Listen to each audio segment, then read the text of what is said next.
This is Free Range Digital Design Foundation Modeling. This is Chapter 4, the second set of lecture notes. In this set of lecture notes, we will be looking at special attributes of binary numbers, as well as taking a review of engineering notation. One of the key attributes of a binary number is how many different unique combinations can I generate with a given number of bits. So if I have 5 bits, we'll say, or how many different combinations of ones and zeros can I generate with 5 bits? And the secret here is 2 to the x. So x being the number of bits that I'm considering. So the idea here is if I have 4 bits, how many unique combinations are there? That's 2 to the 4th, which equals 16. If I have 10 bits, how many unique combinations of bits do I have? Is 2 to the 10th equals 1024. And lastly, if I have 16 bits, how many unique combinations of bits are there? Is 2 to the 16th equals 65536. And notice that I didn't calculate these, I actually had these memorized, not on purpose, but because I've used them so often. So another key attribute of a binary number is given a given number of bits, such as x bits, what is the range of equivalent decimal numbers I can represent with that given number of bits. For example, if I have 10 bits, well, we'll just do the examples down here. Well, this is the range specification. It uses typical way you specify ranges. Starts at 0, goes up to some number here, and what we have here is we're necessarily need to say these are unsigned numbers, which means we're not considering negative numbers yet. So for example here, if I have 3 bits, my range is going to be 0, 2, 2 to the 3rd minus 1 equals 0 through 7. 6, 0 through 2 to the 6th minus 1, which is 0 through 2 to the 6th is 64 minus 1 is 63. And 0 to 2 to the 10th minus 1 equals 0. 2 to the 10th is 1024. 1024 minus 1 is 1023. Once again, I didn't calculate these. I have these memorized. For better or worse, you'll do the same. These are actually special numbers that we spoke about in the last set of notes that you need to memorize. So another key attribute of binary numbers is I'm always interested in knowing how many bits I need to encode essentially a decimal number, which is x here.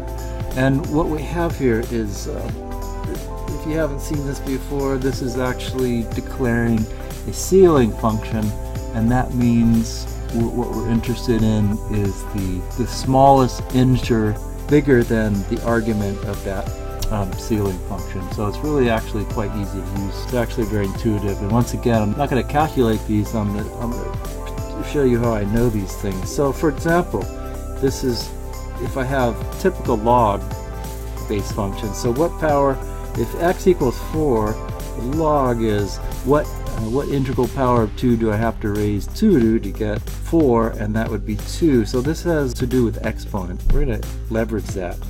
So let's look at this thing.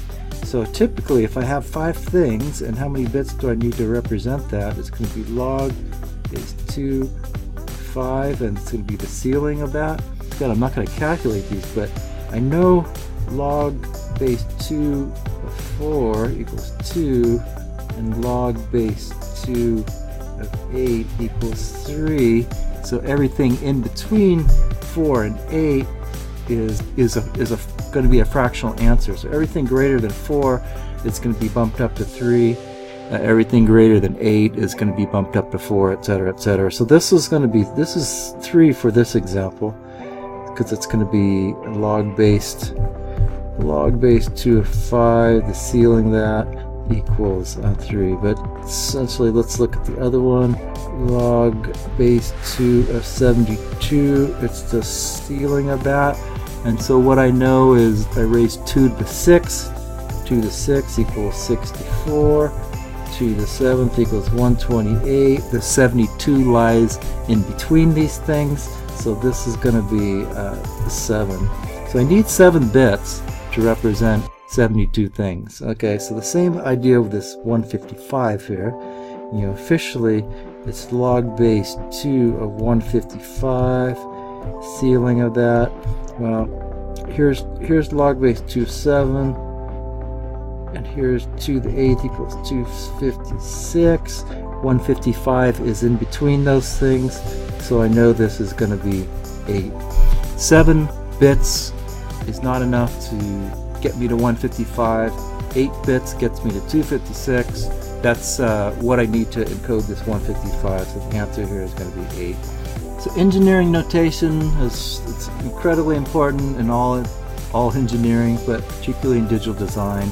It gives you a fast way of describing values, and it's based on an intuitive approach rather than brain power. So it is a subset of scientific notation. Scientific notation uses a number here, and you multiply it by some integral power of 10. So the issue here is when you have all these numbers, these are all equivalent values, but you just wouldn't know it by looking at them. The way they're written is kind of strange.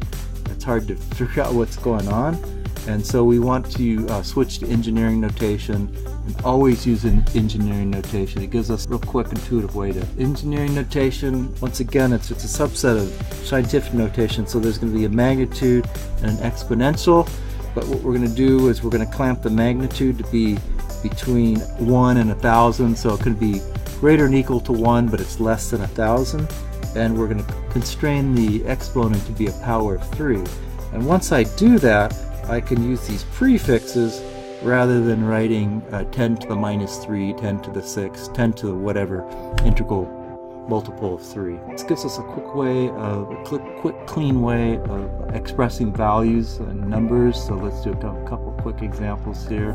So this example here, the number is greater than 1,000, so it's not proper engineering form. So what we're going to do here is we're going to essentially divide this number by 1,000, and we're going to move that decimal point over 3. Once we do that, we have this number here, 452.3. We divided it by 3, so we have to multiply it by 3. So this actually becomes 452.3 kilohertz. 84.3. Let's see. So we have this number here times 10 to the minus 8th. So we're either going to go to 10 to the minus 6 or 10 to the minus 9, and so once you work with these it becomes kind of second nature, but I'm just going to take a guess. I'm going to say I'm going to go to 10 to the minus 9. So that means if I make this 10 to the minus 9, I need to kind of essentially multiply this by 10 to make up for the fact that I increased that power from minus 8 to minus 9. That looks good. 843 is less than 1,000, greater than 1, so the final answer is 843 nanoseconds. So N is for nano, K is for kilo.